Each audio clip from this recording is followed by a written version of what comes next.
everyone, I'm Kate, the Almost Book Doctor, and welcome to my channel. Today is a cozy day. I have my comfy sweater on, I have a blanket on my lap, and we are going to talk about new releases in 2023 that I am excited about.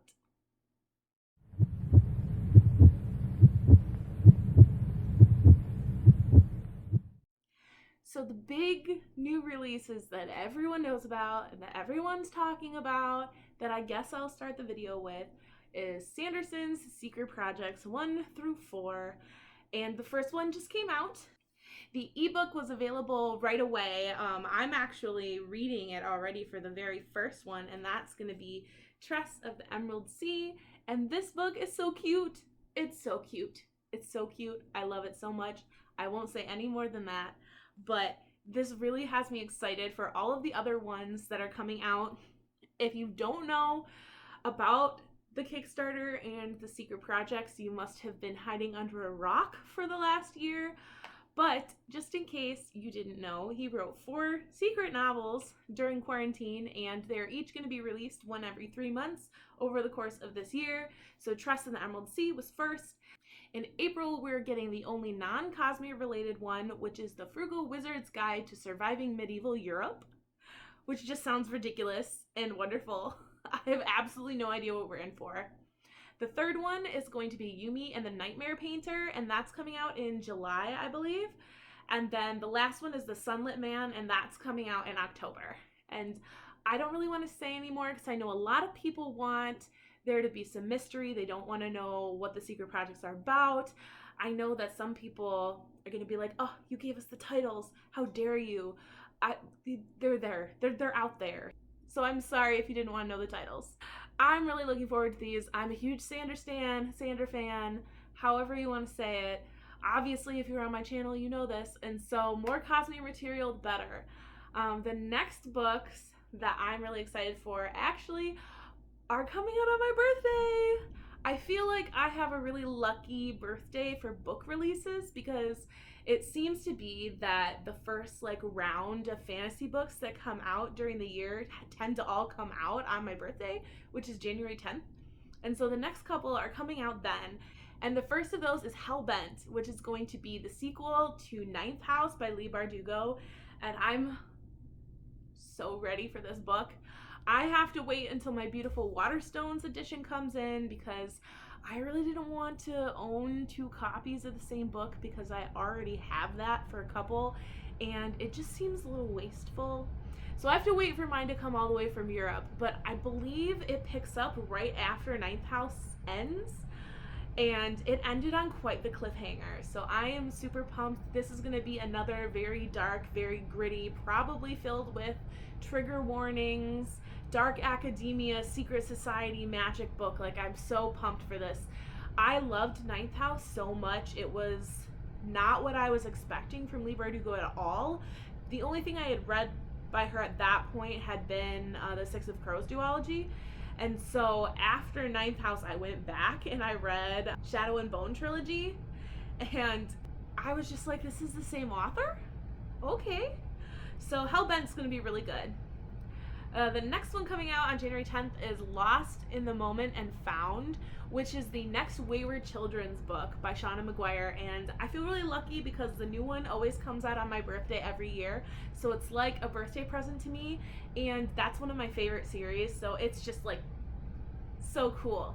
And this one is the first of her books in this series that actually comes with some trigger warnings, some sensitive content warnings, and it is so far the most personal. She posted a Twitter thread talking about this book and how she seriously wants her readers to look at the list of trigger warnings at the beginning of the book before they enter in, because she wrote about a lot of very difficult stuff, and this particular book follows some of the trauma that she endured when she was younger. And so this is a very personal story for her, and she wants her readers to understand that. So if you do love the Wayward Children series and you are planning on reading this book, just be aware of that so that you can be prepared to read this book, and so that the way the author wants to present it to you is the way that you get it. So I'm looking forward to reading this book because I know it's going to be fantastic, and I know that she's going to talk about these topics and these difficult things in a way that's both respectful but realistic. I really love this book series, and that's part of the reason why. And so I'm just looking forward to the new book so much. The next book coming out on my birthday is Emily Wilde's Encyclopedia of Fairies, and this sounds so cute. I'm just gonna read the little blurb because I don't really know how else to describe it. It says, a curmudgeonly professor journeys to a small town in the far north to study fairy folklore and discovers dark fae magic, friendship, and love in this heartwarming and enchanting fantasy. I feel like it's going to be a little bit like The Natural History of Dragons, where it's going to have this scientific / historian sort of framework to it. So I think this is going to be just charming. And the cover is beautiful. It's stunning. It just looks so cute, and I'm excited for it. I don't know if I'm going to get to read it this year, but it's definitely going to be on my shelf at some point. And the last book coming out on my birthday is The City of Nightmares by Rebecca Schaeffer. And this is actually a YA book, and it sounds really cool but also kind of bonkers at the same time. So the city is a city of nightmares, and what that means is that when you sleep, you have a chance of turning into whatever your worst nightmare is and wreaking havoc basically in real life because you have transformed into this nightmare. And so our main character's sister fell asleep and transformed into a giant human hybrid spider thing and went on a rampage through the city and killed a bunch of people, including their dad, and it obviously really traumatized her. And so our main girl goes to this group of people who help others prevent themselves from turning into nightmares by using this certain drug that you can take. And it's kind of a cult, but she doesn't want to admit that it's a cult, but it's kind of definitely most assuredly a cult that she joins. And she ends up on this quest mission thing, and in order to complete this quest mission thing, she has to team up with someone who has become their nightmare. And the Goodreads reviews just make it sound so off the walls that I really want to read this just to see what it's about. Someone described it as delightful chaos with POC representation, queer characters, and a 1920s prohibition vibe. So I don't know what Rebecca Schaeffer's brain was doing when she wrote this book, but it sounds like it's going to be just really cool. Well, it's either going to be really cool or it's going to be really awful, and I'm hoping that it's on the really cool end of things. Moving into February, there is The Last Tale of the Flower Bride by Roshani Chokshi. I think that's how you say her name. I was alerted to this book by my friend Evie, and I read the first sentence of the description and was like, I'm sold. I'm ready to read this book. And it is gothic fairy tales, and well, it's not a gothic fairy tale, but it's a gothic story, and it involves someone who loves fairy tales, and there's a woman and her husband, and something happens, and they end up at her childhood home, and she always made him promise that he would never look into her past, and it just sounds just perfect for me. It gives me Rebecca / Jane Eyre sort of vibes, but you have the fairy tale and the magic sort of aspect. I don't know. It's gonna be really cool, and the cover's beautiful, so I'm here for it. Next is The Adventures of Amina al-Sarafi by Shannon Chakraborty, and I am so excited for this book because it is more Middle Eastern, Indian lore, and we're talking about pirates in this one, a female pirate who is just gonna kick ass. So I'm ready for this trilogy to come out. I had heard that she was working on a pirate story while I was waiting for Empire of Gold, which is the last of the David Bad trilogy, to come out, and I was so excited, and now it's finally coming out, and I'm so looking forward to reading it.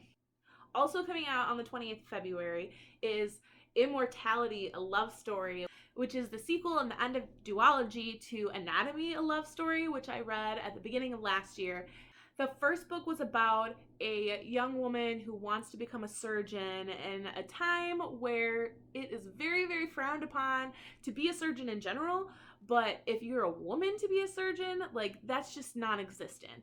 And so she goes about trying to, break the glass ceiling and become the very first surgeon. I think it's the late 1700s, early 1800s in Scotland. I can't remember if that's the right time frame. But it was really great. I highly suggest reading this book, and I haven't heard anyone talk about the sequel coming out. I don't know how it's flying under everyone's radar, but I'm really excited. And the cover for Anatomy was beautiful, with the dress turning into the heart.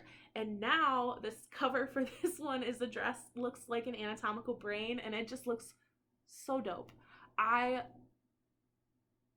Obviously I like it. Obviously I like it because I'm gonna be a doctor. But like, it's really cool, and I think that it's really creative. In June, we're getting a new book by one of my newest favorite authors, and I've only read one book that she's written, but I will read anything that she has written, and that is Augustina Bastareka, and she is an Argentinian author, and she wrote Tender is the Flesh, which was one of my favorite books that I read last year, which is a very controversial book, and not everyone is going to like it because it is, trigger warning, about cannibalism. But she has this book of short stories that she wrote that is in Spanish? What do they speak in Argentina? 2 very boring minutes later. Years ago, she wrote a short story collection called 19 Claws and a Blackbird, and it is finally being translated into English, and I am so excited. I believe it comes out June 20th. And I will read anything this woman writes. I'm so excited to get new material from her. I can't wait to see if it's the same sort of mind-bending, I don't want to call it horror, but I mean, it is horror, but it's thoughtful horror that makes you really think about the world, and I want more of that. I want more writing that makes me question everything. And so I'm really looking forward to this book. Like, I'm going to put some stuff down.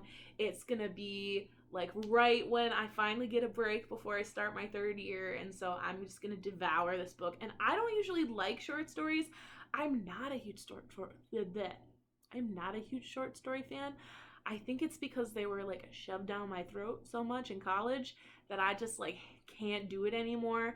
I also feel like I don't get like enough time to connect with the characters. But anyway, I don't care for short stories. They're her writing, and I will read them.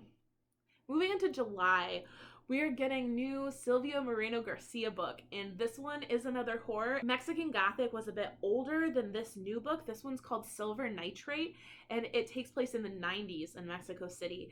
So it has to do with the curse of a legendary lost horror film, and it also involves like Nazis.